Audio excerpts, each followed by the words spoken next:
Hey everybody, it's Ryan. Thanks for downloading today's show. And just a reminder, as always, Wake Up War Chant is brought to you by our friends at For the Table, Madison Social, Central and Township, in the heart of College Town.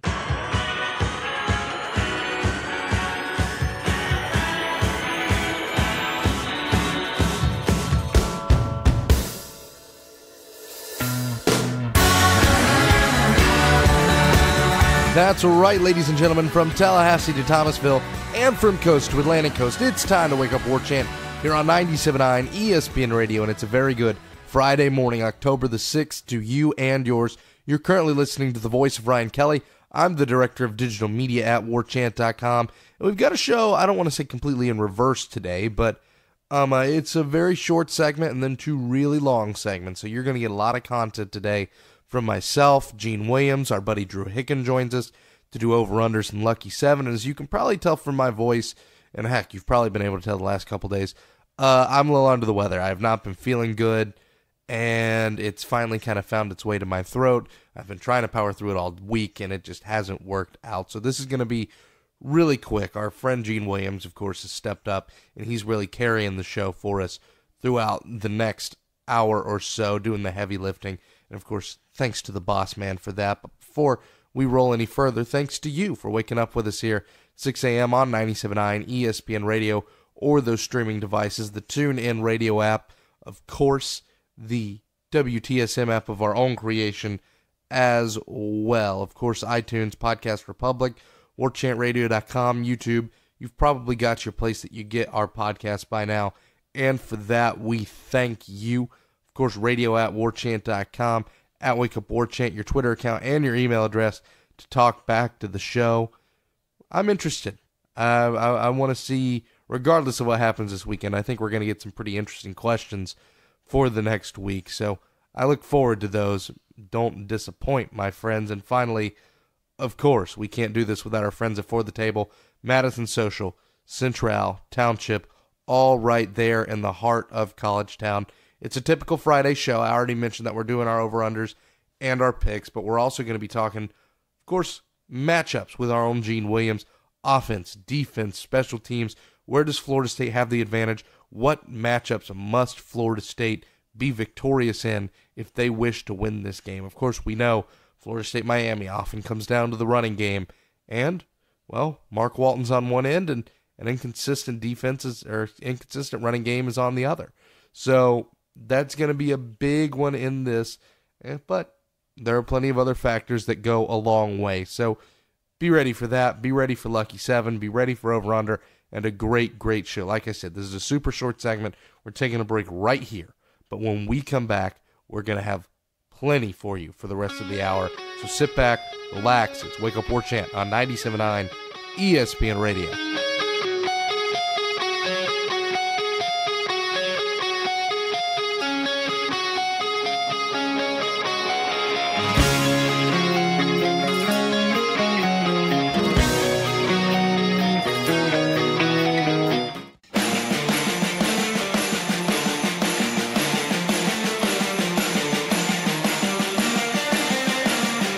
Welcome back to Wake Up War Chant here on 97.9 ESPN Radio. And as promised, the boss man joins us, the founder and administrator of warchant.com over the Skype line, Mr. Gene Williams. Gene, how are you, sir?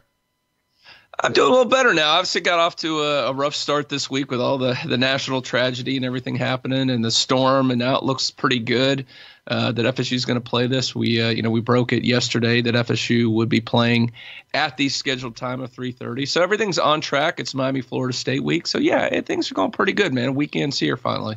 And, of course, I'm just so happy weather-wise. We finally dodged a bullet, and we get to play this stinking football game when it was supposed to – well, the second time it's supposed to be played at Doak Campbell Stadium. Maybe not under the lights this time, but even then, maybe not having an 8 o'clock kick. Maybe you dodged a little bit of a bullet, even though it just looks like the storm's just going to go fly west of us. But, I mean, I think it's worked out pretty well, and it looks like it's going to be a good day for football.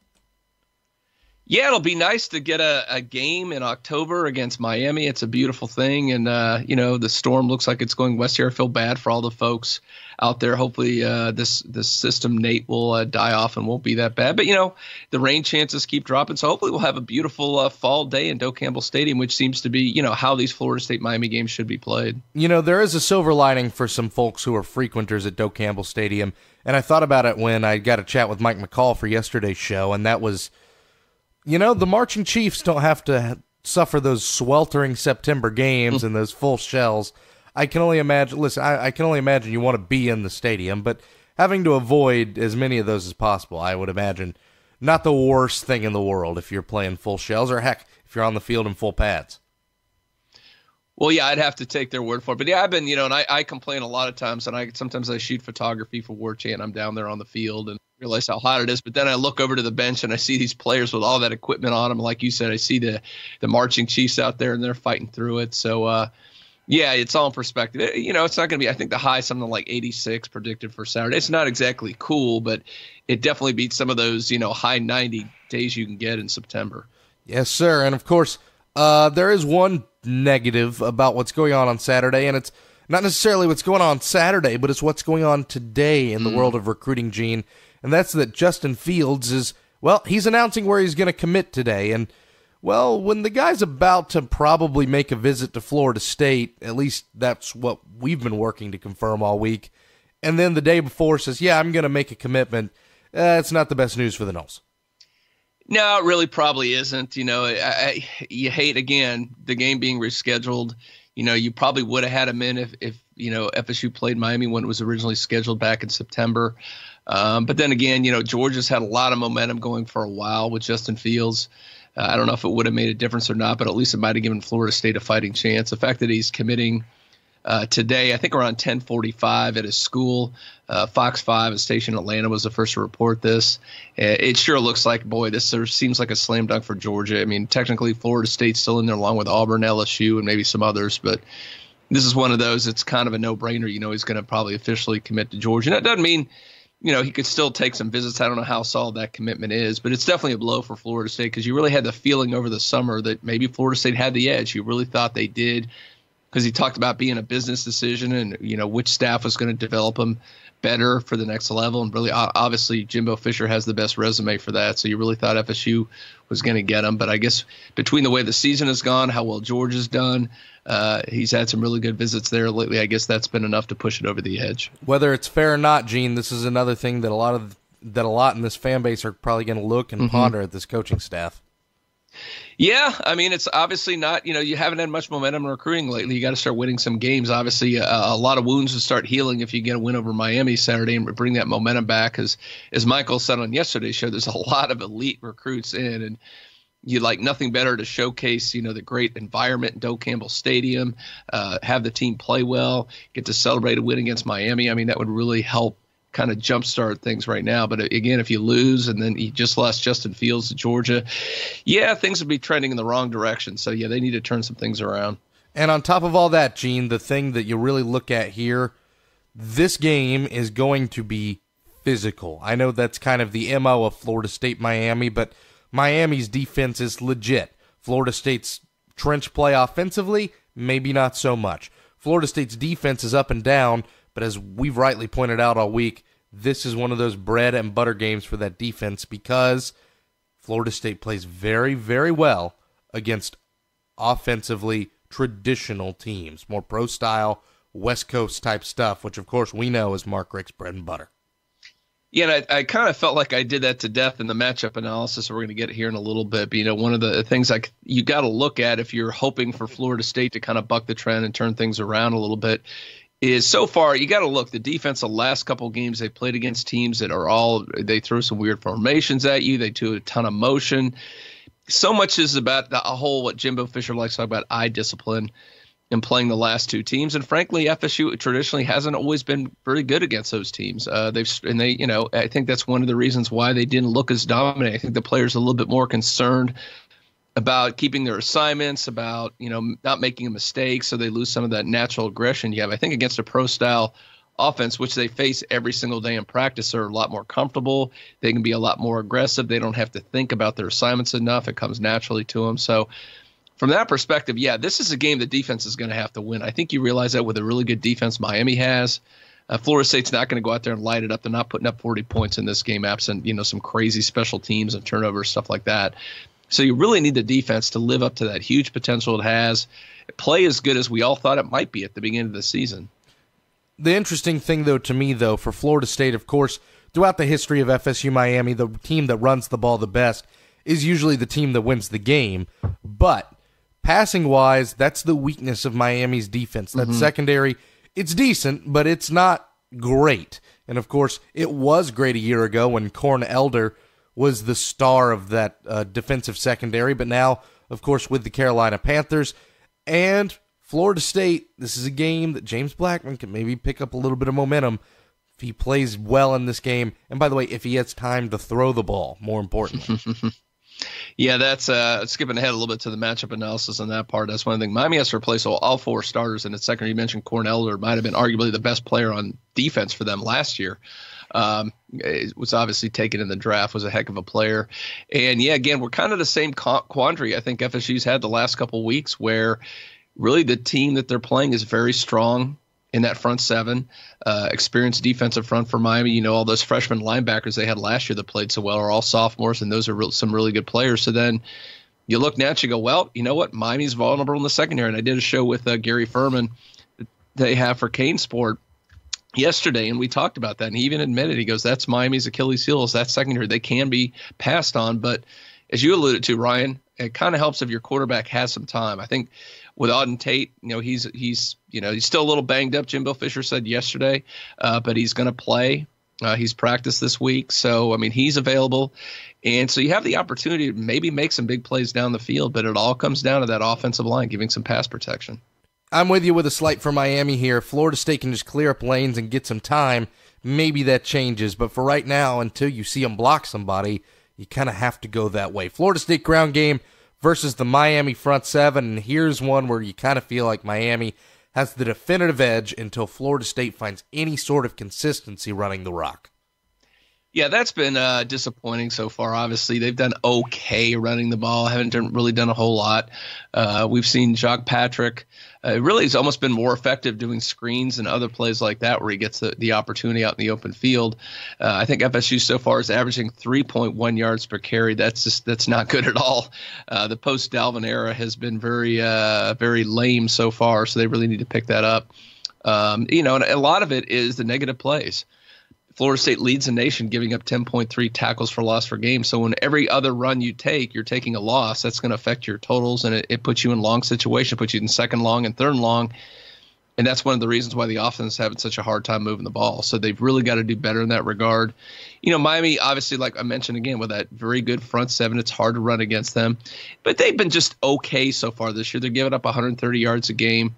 Yeah, I was a little bit surprised. When you go back and look last week, Duke, who isn't exactly known for being a power running team, posted 183 rushing yards against the Canes. So maybe they're a little bit more vulnerable than you think. So, I think you've got to absolutely establish that running game if you want to give your freshman quarterback a chance and keep the balance in the offense that Jimbo Fisher always talks about. Wanting to do it, being dedicated to do it, and actually doing it are two different things. So we'll see if FSU can do it. But obviously you got to give the edge to Miami with that dominant front seven. And FSU really hasn't proven a whole lot running the football so far. Speaking of that dominant front seven, they propose a lot of nightmares for that front five for Florida State. Ugh. And, Alec Eberle, calling you out, kid. You got to have a better game. As good as you looked against Alabama, you got to be better. And the rest of this line has to be better. Derek Kelly, you can't make the stupid mistakes. You got to play a solid, sound ball game if you want a chance on Saturday. Yeah, it's a little, when I do the matchup analysis and I'm like, man, I got to do Florida State's offensive line against a really good Miami defensive line. I just kind of shuddered thinking about the matchup, and just throughout the whole thing when I'm talking about any Florida State offensive matchup, I just kind of, it all comes back to this. Florida State has to protect the passer. They have to open up running lanes. They have to get some push on, just open lanes for guys to run through like they did last week against Wake Forest. What's also scary, as I brought up earlier, Florida State is dead last, giving up tackles for loss. Miami right now is tied for second in the nation. in getting tackles for loss at 9 per game. So you just statistically you put those two together, and you have to be a little scared if you're a Florida State fan. Like you said, this offensive line, the Alec Everleys, the Landon Dickersons, Derek Kelly's supposed to be back. These guys really need to play up to their potential. We saw some of those signs against Alabama. They obviously held their own. They didn't go out and exactly dominate Alabama, but they weren't the liability we were afraid they might be. Well, they have been the liability the last couple of weeks. So if they play anything like they played against Wake Forest, then this game is going to be a 3-touchdown win for Miami. But you have to hope, because you've got that U on the helmets across from you, that you'll play a little bit better. You know these guys. It's a rivalry. If you're ever going to get up for a game, this is a game. You need to be focused. You need to be motivated. But there's no way anybody can give Florida State the advantage in this one right now, the way that team looked last week. So right now that edge definitely goes to Miami. It's probably even a strong advantage. Don't have as much time to go through defense versus offense as far as Florida State versus Miami's offense, but Malik Rozier is not a superstar. He's a game manager. Yeah. He's a guy who makes smart decisions, isn't going to do anything too dumb with the ball, and just doesn't lose games for you. And if you're Miami and you have that running attack, that's really what you need. But Florida State has a great secondary, and if Florida State can shut down the run, that's where you can win this game, when you force them to throw the ball against your ball-hawking defense. Well, that's something that, I think you have absolutely. Florida State, for a scenario to win, they need to shut down the running game, force them in third and long situations, second and long, and then that secondary has to do something it hasn't done much this season, and that is step up and make interceptions and make big plays. But yeah, obviously, talent-wise, against a rookie quarterback from Miami, Florida State with McFadden, Derwin James, those guys give Florida State the advantage in that matchup. Moving on, it's that running game, and of course, Mark Walton, he's the superstar. He has been for a long time for that Miami running game, and front seven, really sharp for Florida State. This is the matchup that, to me, can determine this football game, as it often does when Florida State and Miami match up. Yeah, I don't think you're going to completely shut down Mark Walton. He's too good of a back. He's got 414 rushing yards so far this season, averaging almost 10 yards a carry, which is just ridiculous how well he's run this year. But that being said, Florida State's strength is that front seven, that interior with Noddy, with Christmas, bringing Fred, Jones and everybody else. You bring Frederick Jones, bring all those guys off the bench. And the ends and the veterans at linebacker. I think Florida State will do well in this area, and I do think they will get a little bit of an edge against Miami. All right, offensive line versus defensive line. Of course, Florida State, as much as Miami has an advantage, you seem to think Florida State has an advantage here on the other side of the ball in the trenches. Yeah, a little bit of an advantage. I think Miami's offensive line is doing a little bit better than they have the last couple of years. They got most of those starters back. Casey McDermott's a really good tackle that they have there. So I do think Florida State has a little bit of an advantage here, but I'll say one thing why it's just a slight advantage. The defensive end so far been a little disappointing. Haven't seen Josh Sweat played well against Alabama, has really disappeared the last couple of weeks, so much so that he was effectively benched in the second half for Jalen Wilkerson, and Brian Burns also. But again, they're playing a pro-style offense. They're gonna, when they have to pass, they'll put the quarterback back in the pocket. Can those defensive ends come back and start making plays? So yeah, Florida State a little bit of an advantage, but got to see more of those ends in this game. You can't talk Florida State Miami without talking special teams, Gene, and well, a surprisingly good unit for Florida State through the last couple weeks, and an uneven one for Miami.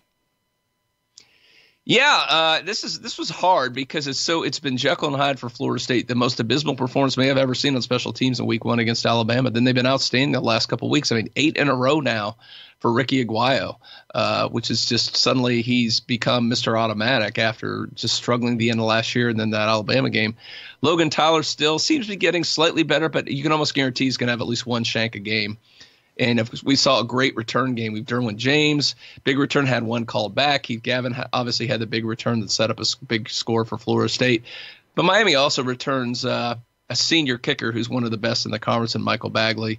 And he's been Mr. Automatic for 4 years for them. So I had to give them a little bit of an edge. They've got good returners as well in Braxton Berrios. But they also have a freshman punter. So punter's almost a wash between two guys who are inconsistent. Berrios and FSU's guys about even there. I give Miami a slight advantage in special teams just because Bagley's a senior. He's been in all these big games where Ricky, I don't know if this is just he's hot and cold or if he's really kind of found something here the last couple of weeks. All right, Gene. Well, we'll talk about our predictions in just a little bit, but when we come back, it's over-unders, it's Lucky 7, it's all on the other end. It's Wake Up War Chant, 97.9 ESPN Radio. Yes, Florida State just landed a 5-star commitment. I don't see that anywhere online. How did you get that news so fast? I'm on the new warchant.com app. I get news updates and scores pushed to my phone instantly. How much does it cost? It's free. Just go to iTunes or the Google Play Store, type in Warchant, and install it on your phone. That's it. A free app that keeps me constantly up to date on Florida State sports and recruiting? Wow, that makes it incredibly easy to follow my Seminoles and never miss out. With the app, you'll also get quick access to all the stories and features on Warchant, including the ever-popular message boards that feature thousands of fans talking about the Noles. Warchant.com, your ultimate Seminole source.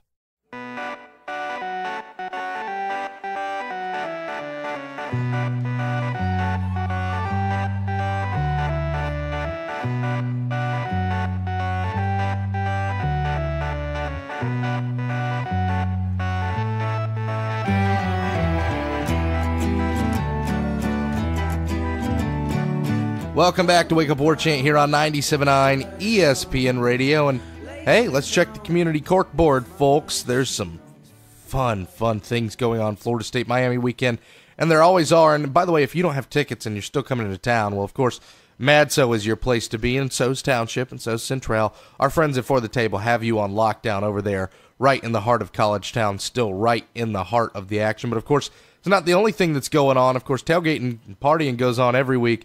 But shade trees in town. Gene, why don't you tell them more? Yeah, one of my favorites, number 55. You got a great opportunity to go get an autograph from, in my opinion, no disrespect due to Mr. Jones. I'm sorry, Mr. Brooks, but the greatest linebacker in FSU history. Marvin Jones will be at the Garnet Gold, the new one that's over there on Governor Square Boulevard, and that is the old Atlanta Bread Company across from the movie theaters right there. And he's going to be there from 5 to 7 tonight, and he'll be doing signings in the store. So, I mean, get yourself some gear, Garnet Gold. If you got a Marvin Jones, I've got the Jones jersey. I may need to sneak over there and see if I can get old Shade Tree to sign it for me. And so it's a great opportunity to get over to the Garnet Gold. It's a great opportunity. Marvin Jones, really good guy, cool guy to talk to and share some stories with. So going on 5 to 7 at Garnet Gold tonight. Yes, sir. And now, of course, it's time for our weekly over-unders, and then, of course, we'll get into Lucky 7. Our friend Drew Hicken joins us on the Skype line. Drew, how are you, buddy? I'm doing all right. How are you guys? I am just fine, sir. And, well, outside of my voice, I'm trying to keep it up, but that's why... Come on, both of you guys are under the weather. Come on, fess up. Be honest with the listeners. You guys are feeling like crap. Yeah, it's not great. It's not great. But I'm trying to fight through it, and that is why, Mr. Williams, I will defer to you for the over-unders and Lucky Sevens. Why don't you drive us here, my friend? All right, I'll take this. And you know what? We got to improve on last week, guys. We did not do very well in either the over-under or the Lucky 7. I actually was horrific in the Lucky 7. We'll get to that a little bit later. But let's go through our records, which are not exactly stellar in the over-under from last week. I led the way, guys, at 4-4. I'm very proud of my 500 record. Drew and Ryan, you were both at 3-5 last year in the over-unders. Come on, guys. We got to pick up our games. We got to do better. So let's start out with, we always like to look at the opponent. We're going to start out with Miami rushing yards in this game. And, you know, Miami's a very good rushing team with Mark Walton. And I think they average around 200 a game. I set the line at 150 yards in this game. So let's start with you, Ryan. What do you think? Over and under 150 yards rushing for Miami? I think Florida State's going to sell out against the run early in this game, and they're going to force Malik Rozier to beat them with their arm. That being said, Mark Walton's going to get his. That's just kind of the way it's going. And, of course, you and I talked about that in the matchup breakdowns, Gene. I think it's slightly over for the Canes. It's just over this one because, well, you're not going to completely shut down Walton, especially when they're sniffing blood in the water the way they're going to be on Saturday. Drew, what you got there? 150 over under? Yeah, I'm going to disagree. I'm going to go under on this one. I know Mark Walton is on a little bit of a bum ankle. I don't know how healthy exactly he'll be. Florida State historically with Walton's kind of shut him down a little bit. I'm going to take the under on this one. Yeah, that's an interesting one. And I know if you read on War Chant, Paul Thomas did a story for us talking about looking at the rushing yards between the two teams the last couple of years. You know, Florida State has done traditionally, like you said, drew very well against Miami's rushing attack. And that front seven, I think they understand the nature that they absolutely cannot let Miami run in this game. So I think you're right. I think they sell out and really force that quarterback to throw the football. So I'm going to go under in this. I think if Miami does go over, it's a very bad sign. If they're running well against FSU's defense, boy, they're in big trouble in this one. All right, so I've got the under, Drew, you got the under, and then Ryan's got the over on Miami rushing yards. Let's move on to Florida State's rushing yards. Pushed it down a little bit. Obviously, Florida State has been kind of pedestrian running the football as of late. Did okay last week against Wake Forest. Ran for 149 yards, which is what I pointed out before. Had the over and under at 150, so I think I was pretty close on that one. I lowered it a little bit going against Miami. I've got 125 is the over-under mark for Florida State rushing yards against the Canes on Saturday. So, Ryan, again, I'm going to start with you. I'm going to play slightly over again. I think the running game overachieves a little bit in this game simply because when you look at Florida State's track record throughout the Jimbo Fisher era, it doesn't matter who it is. Dalvin Cook, of course, comes to mind because of 2014, because of last year, but even before then, Devontae Freeman had a magical night against Miami in 2013. Chris Thompson had a couple magical nights against Miami during his career. Florida State running backs seem to rise to the occasion against the Canes. I think it's a combination of Patrick and Akers. I play a little over. What you got, Drew? Yeah, I'm going to go a little under here just because I think you even saw last week you had a 69-yard run or something near that with Patrick, and you still hit the under on 149. And granted, that was because of all the tackles for a loss, but I got news for you. If you play like that against Miami, which God hope we don't, you're not rushing for even 100. So I'm going to go slightly under here. Yeah, that's what worries you about it. You think about it, I think Florida State will rush for more than 125 yards, but you're right, all those tackles for loss, those add up against you. I just still cannot get out of my head how Florida State is suddenly going to block a lot better against Miami when they're playing, honestly, a much better defensive front than Wake Forest has. So my eyeball, I can't talk myself out of this. I've got to go with what I've seen for firsthand, and I got to go under on this one until that line proves otherwise that they can block. I just simply cannot go. And, it'd be a good sign if FSU can rush effectively. Obviously, takes a ton of pressure off of Blackman. That'd be great. And speaking of James Blackman, lowered it down a little bit. Not a whole lot of passing last week. 121 total yards throwing the football, and almost all of those came in the fourth quarter. I think he had 31 passing yards going into that fourth quarter. So lowered that quite a bit down to 200 as the over-under on Blackman passing yards in this game. Ryan, Blackman throwing for more than 200 or less than 200? Gosh. Let's say slightly more. I think receivers rise to the occasion. Nyquan Murray has to be more of a factor in this game, and that's a lot of why I'm picking the over, because your second best wide receiver has to have more than 2 yards against one of your biggest rivals. I'm going to play over. True. Yeah, this one is tough for me because, first off, the way Ryan opened that, your receivers rise to the occasion. The only receiver who's rose to any occasion is Auden Tate. He's not very healthy. It's tough for me to say that. I expect if Florida State's going to win this football game, it needs to be low scoring. I got a tough time saying he's going to throw for under 200 yards. I'll go, you know what? I really don't know. You are struggling with this, so you can call a push. I'm going to go slightly over. Screw it. All right. Yeah, I'm with you there, just because I think 200 is just a low number. I know he had a lot of low numbers, but there's just no way I think he's got to throw for more yards against Miami. Thinking again, that secondary is very weak for Miami. I think it's their weak link. I think Jimbo's going to take a couple plays down the field, so I think that'll help get that number up there. So I'm going to go over as well. So we're unanimous on the overs on James Blackman passing for 200 yards. Keep lowering this number every week, gentlemen, and he's not covered 3 weeks in a row or 3 games in a row, and that's Derwin James' number of tackles. So we've dropped the number down. We started at something ridiculous like 14, and now it's down to 6. So, Ryan, will he at least get 6 tackles against the Miami Hurricanes? I'll say so. I think this is the type of game that, you mentioned it. As far as Florida State's playmakers are concerned, going up against a pro-style offense really is what the doctor ordered. Derwin James could use a more traditional style to go up against, make a couple nice thuds, and I think this is it. He goes a little over here. All right. What you got, Drew? Yeah, Drew, you've been pretty consistent on the overs, I think. Yeah, I have no problem. I have no problem riding with Derwin James here to get over 6 tackles. If that's what sinks me and kills me, then you know what, so be it. I'm pretty sure he's going to have at least 6 in this game. I'll go over yet again.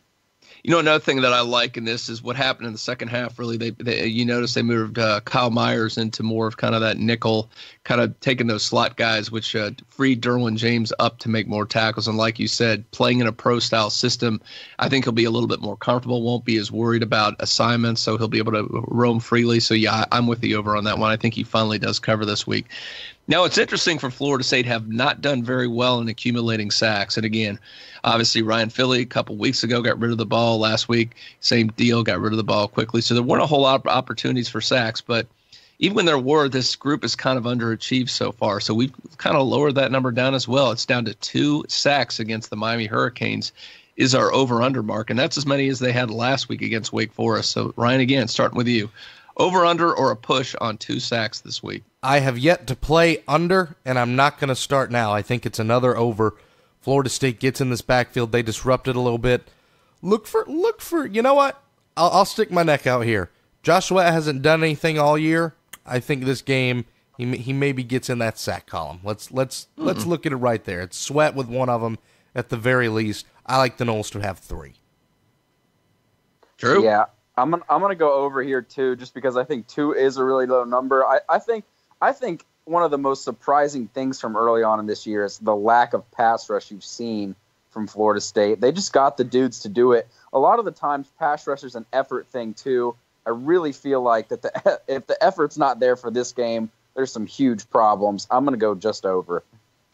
Yeah, I'm with you guys on the over there, and I think, again, I hate to keep repeating myself, but I think the pro style, I think the ends are so much concerned about all the motion. I think it kind of took away some of that aggression. I think in this one they're going to be able to peel their ears back and go after the quarterback in those passing situations. So I think they will go a little over as well.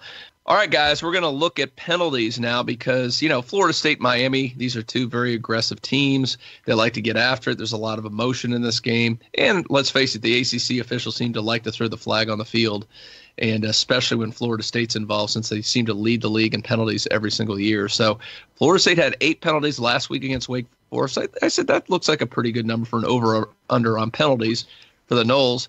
Ryan, what do you think? Are you going to go over 8? Are they going to hit 8, or are they going under 8 penalties? Well, when I first looked at this number, I thought to myself, Florida State didn't seem to have that many penalties last year when they played Miami. I looked it up. It was 8 right on the nose. Let's call it a push. Okay, going for the push, the rare push. All right. Drew, what do you got? I'm going to hope for the under, so I'm going to go under here just because I guess I'm hoping that they'll play disciplined against Miami. Like you just said, these 2 teams don't necessarily like each other, so maybe that's just wishful thinking, but I'll go under. Well, one rule of thumb I have when covering Florida State, and that is to never give the benefit of the doubt to the ACC officials. So I'm going to always assume they're out to screw Florida State. So I'm going with the over on this one. Let's go to our favorite category, which I think for the last year and a half, Ryan, I think you've missed this one every single time. Whatever you pick, Logan does the other way. So we're going Logan Tyler and the punting average, and we lowered it a bit before, but we got it back up to 42. He had another shank last week. Now, other than the shank, he punted pretty well. I'll give him that. But he had that shank, and that's the problem again. Is let's face it, Florida State's going to be punting the ball a lot in this game. I mean, it probably will be simply because I don't know if the offense is going to move the ball a whole lot, which means there's a lot of opportunities for that one shank. So we got the over/under again at 42. And Ryan, tell us what's going to be. Under. You're welcome, Florida State fans. Oh, you're welcome. Is a good sign. You're welcome. There it is. He's gonna shank one, but he's gonna punt well enough on the night to give you an opportunity to win. Drew, what do you think? Yeah, you know what? I know you just went on the spiel about how Ryan's always wrong on this one, but I'm gonna go under too, just because the more that I've paid attention to it, he is just so susceptible to that one shank or a couple of really bad punts, so that brings his average down quite a bit. It's tough for him to hit 42, I've noticed. Yeah. I'm going to go under. Yeah, I hate to do it too. I just think in a game like this, it just seems like it's got Shank all over it. I have a hard time thinking he's going to get through whatever's going to be 7-8 punts, whatever he's going to have against Miami without having one go off the side of his foot just because he's notorious for it. And I hate it for you, Logan. I hope you prove us all wrong, buddy. Go out there and average 50 yards because I think field position is going to be absolutely huge in this game if he can punt it well. But, yeah, I've got to go with what I've seen, and I think there's at least one Shank in this game, so I'm going under as well. So that completes the over and under, guys. Oh, no, I'm sorry. One more. We got total points in the game. I forgot about that. The official over-under on total points is 46.5. That is from Vegas. So we usually go with their over-under on that. Ryan, you got over-under on that one. There's definitely no push on this one. Yeah, this is one that I don't see what Vegas is doing here. I think it's under. This is a low scorer. Yep. Drew? Yeah, I tend to agree as well. You've watched Florida State's offense score 7, 21, and 26 points. I don't see them exactly lighting it up in this game. I don't see Miami either. I think everyone's gassing up that offense a little bit too much based off of who they've played. I'm going to go under too. Yeah, I'm with you there as well. I just don't see, it's one of those absent some weird stuff on special teams or some turnovers. I don't think there's any way they're going to go over, but those things do happen.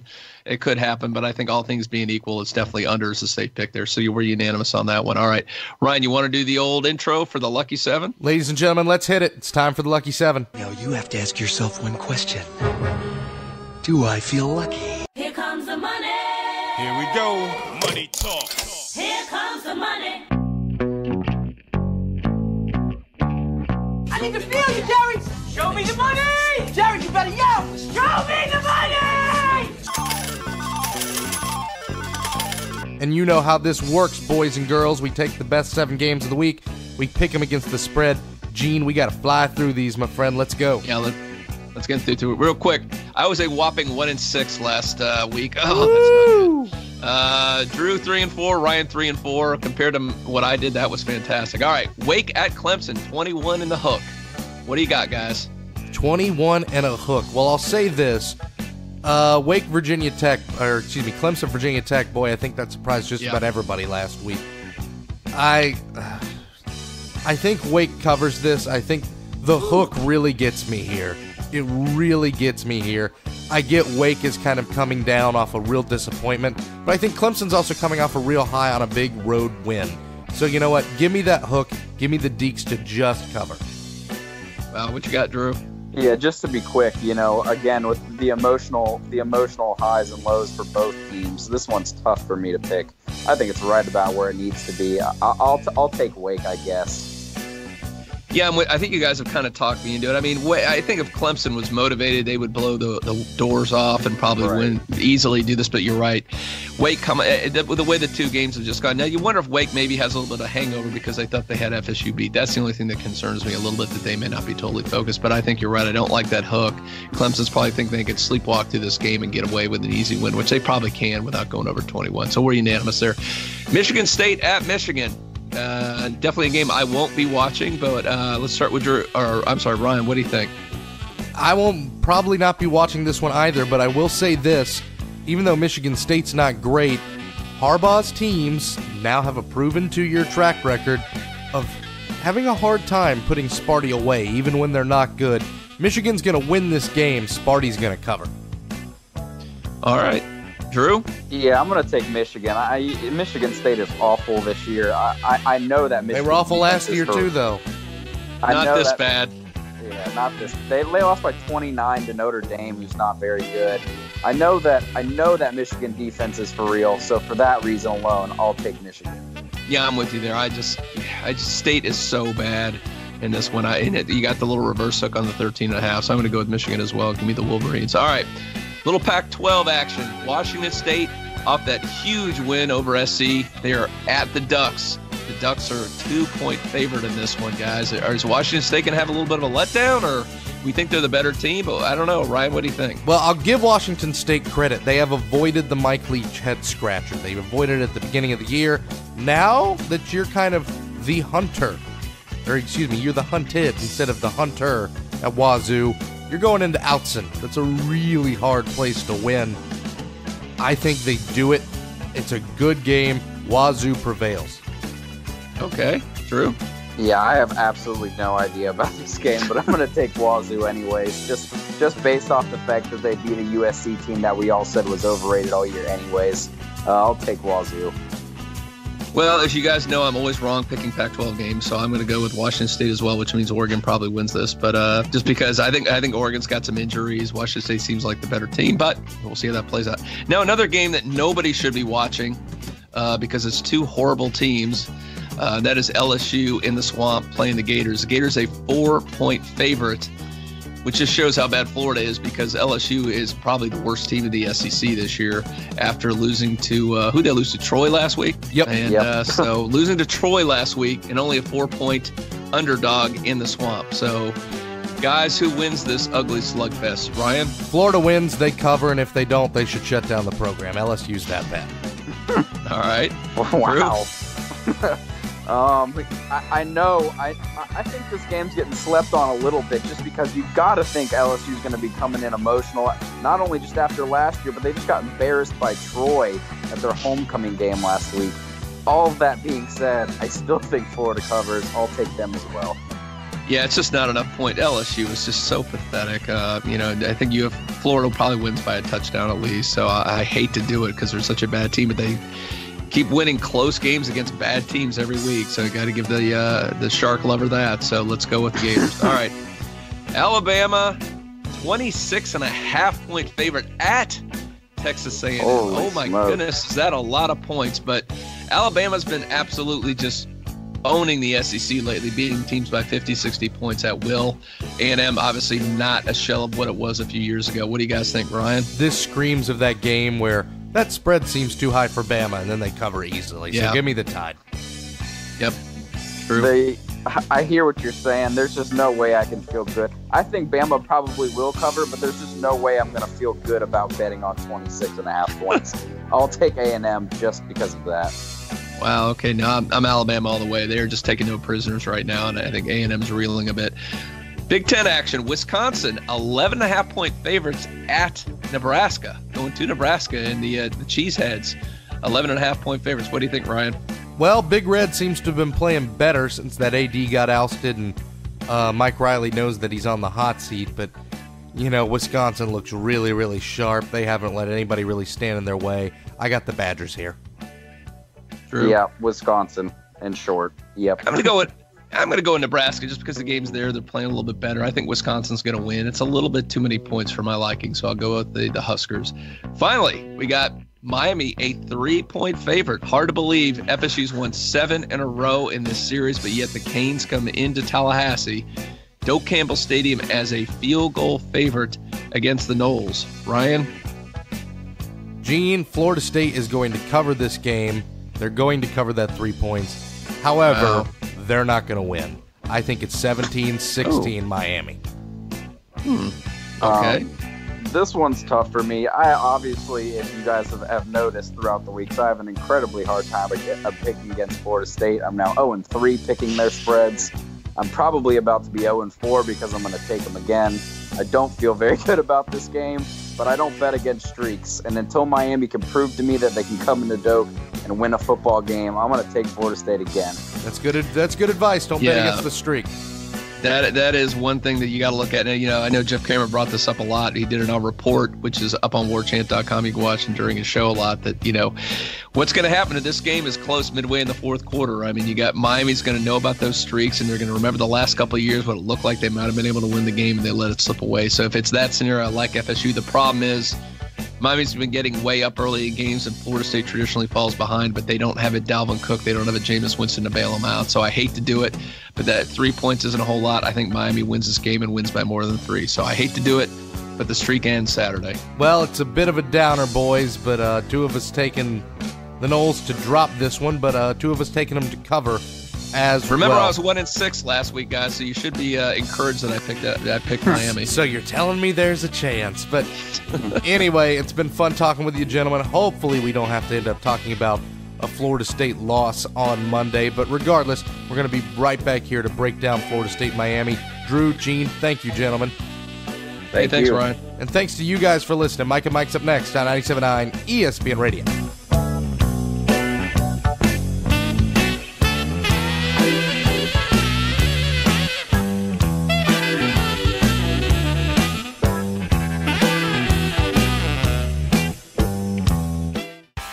WarChant.com is the ultimate inside source for FSU football and recruiting.